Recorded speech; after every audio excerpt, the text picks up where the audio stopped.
सिवानी में किया गया वार्षिक राधा स्वामी दिनोत्सव सत्संग का आयोजन। सत्संग में पहुंचे परम संत हुजूर कंवर साहिब जी महाराज।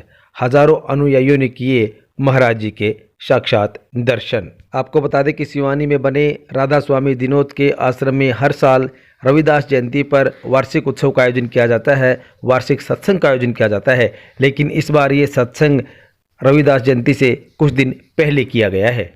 वार्षिक सत्संग के दौरान कोविड के सभी नियमों की पालना होती देखी गई। जानकारी के अनुसार राधा स्वामी दिनोत सत्संग की ओर से आयोजित किए गए इस वार्षिक सत्संग समारोह में परम संत हुजूर महाराज कंवर साहिब ने अपने प्रवचन दिए, वहीं अनुयायियों ने महाराज जी के साक्षात रूप से दर्शन किए। इस दौरान परम संत हुजूर कंवर साहिब ने अपने अनुयायियों को संबोधित करते हुए कहा कि मोक्ष प्राप्ति के लिए नाम का सुमिरन करना बेहद जरूरी है।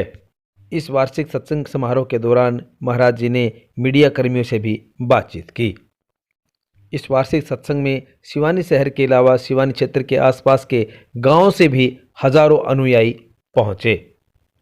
वार्षिक सत्संग के अलावा वार्षिक भंडारा भी लगाया गया, जिसमें हजारों अनुयायियों ने प्रसाद ग्रहण किया। किस पे क्या कहेंगे सर?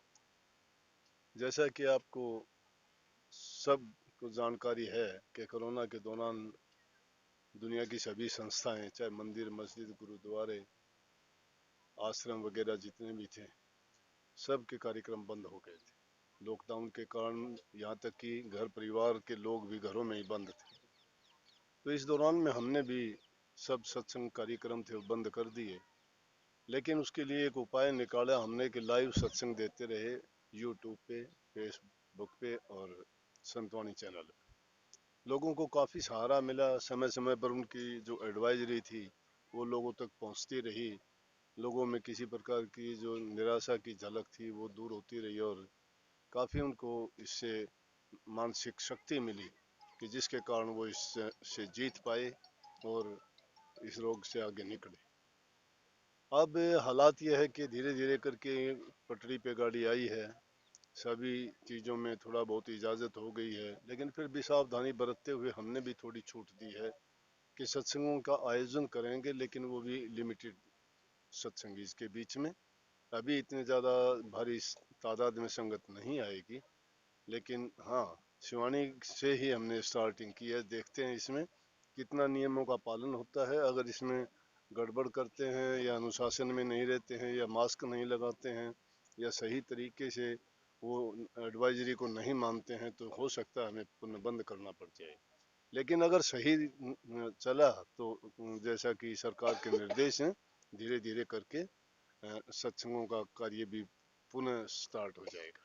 और जी ये बताएं कृपया कि जो इस तरह की आपदाएं आती है उसका कारण क्या रहता है? ये तो प्रकृति का खेल है, वो उसकी जो जी में आए करेगा, लेकिन इंसान का फर्ज ये बनता है कि उसके साथ वो किस प्रकार से उनको मुसीबतों को झेलता है, किस प्रकार से उनसे बाहर निकल के आता है और किस प्रकार से वो अपने जीवन और दिनचर्या की तालमेल बिठाता है। सत्संग की दूसरी बात करें कि मानव को अपनी मुक्ति के लिए सत्संग ही जरूरी क्यों? वो दूसरे उपाय। सत्संग से इंसान का जीवन बनता है, बुराइयों से बचता है, पाप कर्मों से छूटता है, नेक कर्मों में लगता है, प्रभु की भक्ति करता है और प्रभु की भक्ति, प्रभु का गुणगान और उनके ध्यान करने से इंसान का मन पवित्र होता है, आत्मा शुद्ध होती है, शुद्ध विचार आते हैं। जी जो लोग आपसे नामदान प्राप्त करते हैं जी, तो इसका सुमरन किस टाइम करना चाहिए, कोई विशेष समय पर?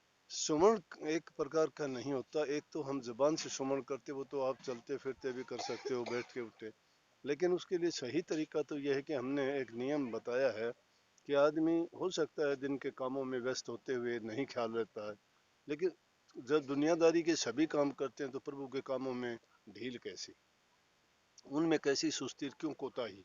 इसलिए एक समय बना के सुबह शाम का कम से कम जितना समय वो आसानी से दे सकता है और सच्चे मन से अपने मन से उस नाम का सुमरण या जाप करता है तो वो समय उसके लिए सबसे अच्छा है। नामदान की कोई उम्र? उम्र के लिए यह है कि समझदार हो जाना चाहिए, बच्चा के नाम के महत्व को समझे, भक्ति को जाने।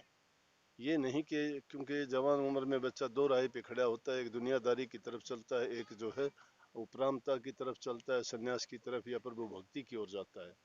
तो कई बार ये होता है कि बच्चे दुनियादारी की चीज़ों को देख के बैठ जाते हैं, रास्ते से भटक जाते हैं।